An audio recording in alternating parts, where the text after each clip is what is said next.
Baik, kita lanjutkan lagi untuk belajar kita di pemrograman Java. Selanjutnya topik kita adalah konstruktor overloading. Ya, sama seperti di metode, di konstruktor pun kita bisa melakukan overloading. Jadi konstruktor yang sama ya, dengan nama yang sama tetapi memiliki argumen yang berbeda-beda. Jadi kita bisa membuat konstruktor lebih dari satu dengan syarat tipe data parameter harus berbeda ya, atau jumlahnya yang berbeda, sama dengan metode ya, sama dengan waktu kita belajar tentang metode. Nah, ini contoh kode programnya ya. Ini kita membuat lagi konstruktor dengan person ya.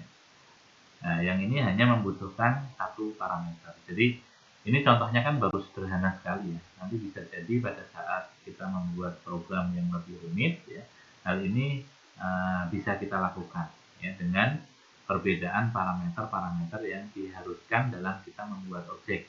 Contoh di sini yang pertama tadi kita mewajibkan setiap kita menginstansiasi sebuah objek dari kelas person maka harus diikuti dengan dua parameter, yaitu nama dan alamat ya, param name dan param address. Nah, kita mungkin akan memberikan pilihan kepada user atau kepada pemakai program, nggak harus dua deh, boleh satu nama saja misalnya. Kalau misalnya kita buat alamat saja boleh nggak? Ya boleh sih, ya, boleh saja. Tetapi kan aneh ya, ada nama tapi ada alamat ya ada nama. Nah, tentu ini disesuaikan dengan kebutuhan. Oke, ini dicontoh kita buat sebuah konstruktor lagi yang isinya satu argumen, yaitu hanya nama saja. Dan yang ketiga, kita boleh deh membuat objek misalnya ya, opsinya seperti itu, membuat objek tanpa argumen.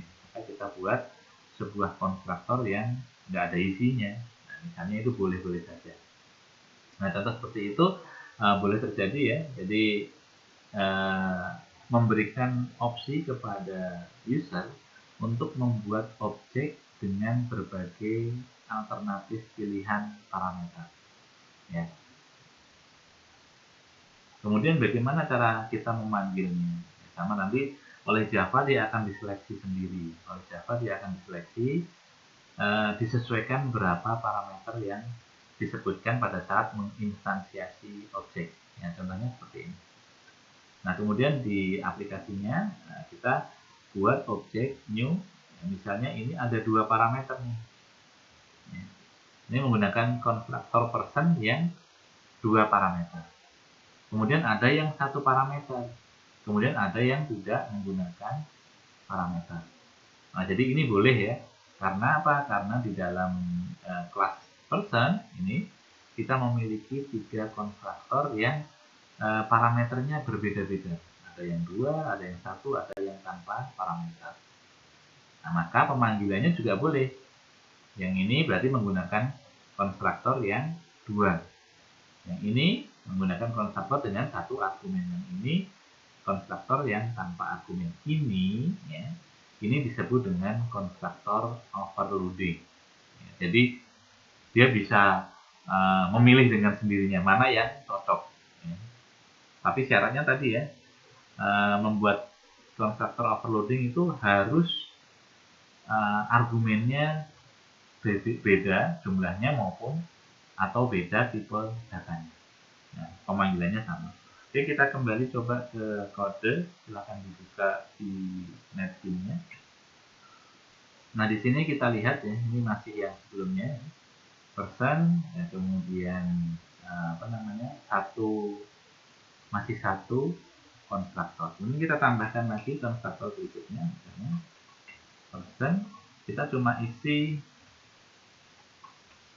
di dalamnya ini satu argumen. Ya. Satu argumen kita tambahkan di sini. Kemudian kita ambil satu argumen di sini. Oke. Boleh nggak? Ya boleh. Di contohnya tadi seperti ini. Kemudian yang ketiga kita buat person yang tidak ada isinya. Boleh nggak? Boleh ya. Oke, kita simpan ya, kemudian kita kembali ke person ADP.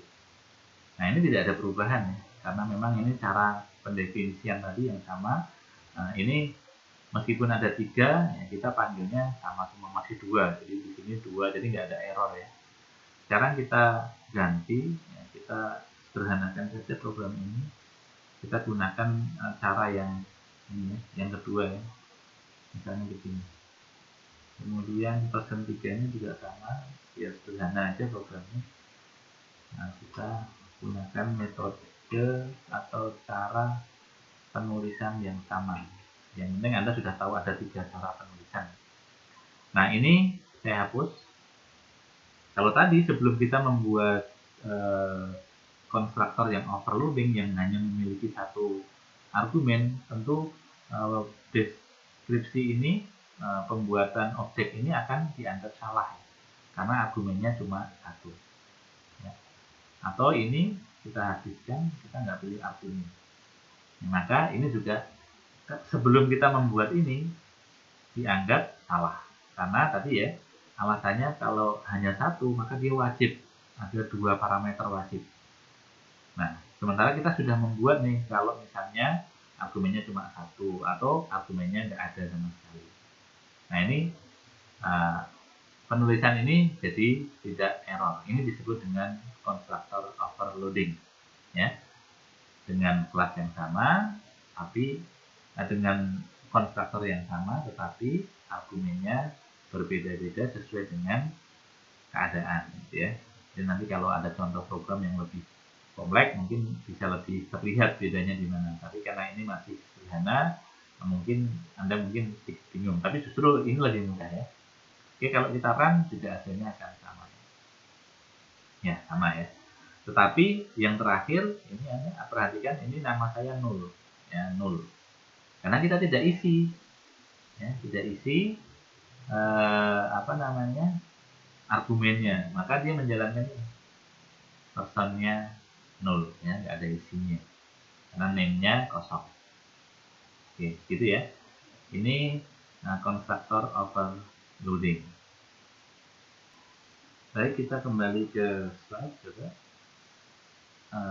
Di sini ya. Kita kembali ke sini. Nah, konstruktor itu juga bisa memanggil konstruktor lain ya, sama seperti metode. Jadi hal ini dimaksudkan untuk memudahkan kita saat kita menginisiasi data dengan berbagai kemungkinan ya. Jadi, sama dengan metode juga bisa memanggil metode lain. Cara untuk memanggil konstruktor lain kita hanya perlu memanggilnya seperti memanggil metode sama ya, dengan kata kunci this.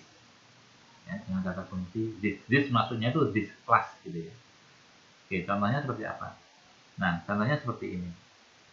Jadi sebenarnya kalau di contoh yang ini tadi, yang ini ya, ini kodenya kan berulang ya. Jadi kalau Anda perhatikan person name, nah ini ada name sama dengan param name. Ini juga ada name sama dengan param name. Nah, ini kode yang berulang. Nah, sebenarnya kalau dalam pemrograman yang baik, hal ini perlu dihindari. Tujuannya apa? Bisa jadi ada inkonsistensi nama atau penulisan nantinya ya. Ya, jadi tidak konsisten nama di sini misalnya parameter name-nya ternyata bukan. Nah, kalau kita mau mengubah maka kita harus mengubah semuanya. Cuma kalau di sini contohnya cuma 2, gampang ya.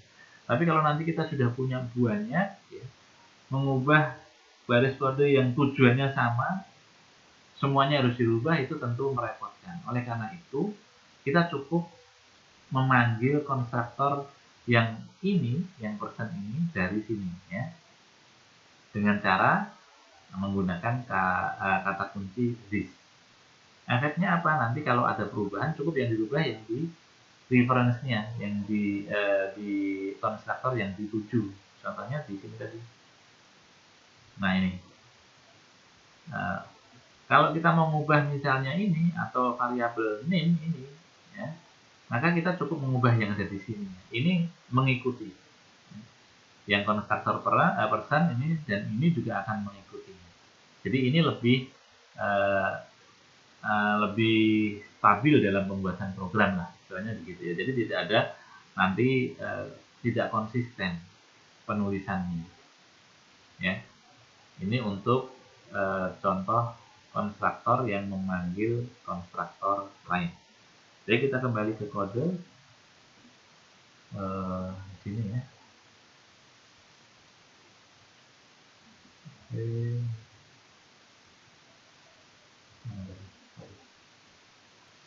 Nah, silahkan kembali ke kode ya.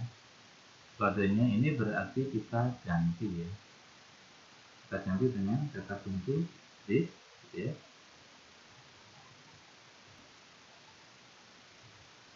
Dalam kurung parang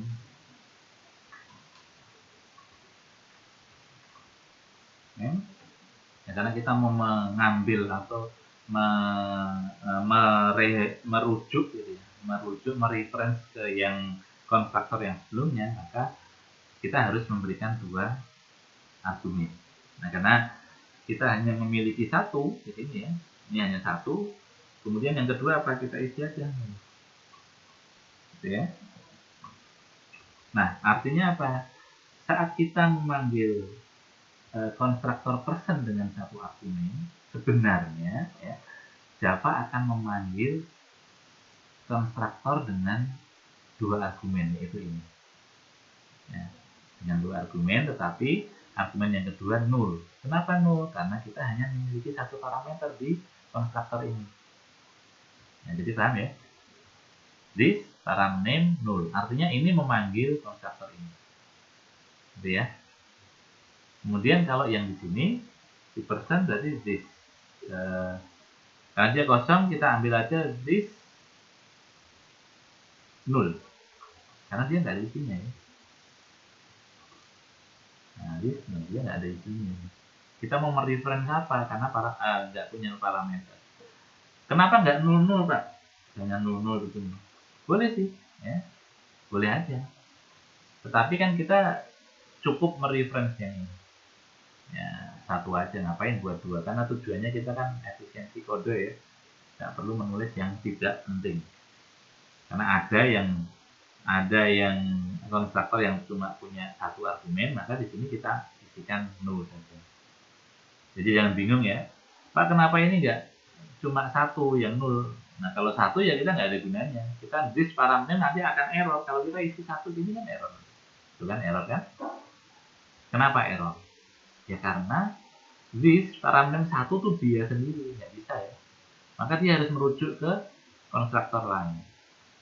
Kalau konstruktor lain kita rujuk ke sini ya nggak bisa juga, karena di sini nggak ada parameternya, maka kita hanya bisa merujuk ke yang ini gitu ya. Sehingga this ini kita tambahkan argumen null. Nah, bisa dimengerti ya, null ini karena dia harus mengakses yang ini butuh dua argumen gitu ya. Sementara di konstruktor person yang ini hanya tersedia satu argumen, padahal dia akan merujuk ke yang dua, maka kita isi satu, yang selanjutnya null.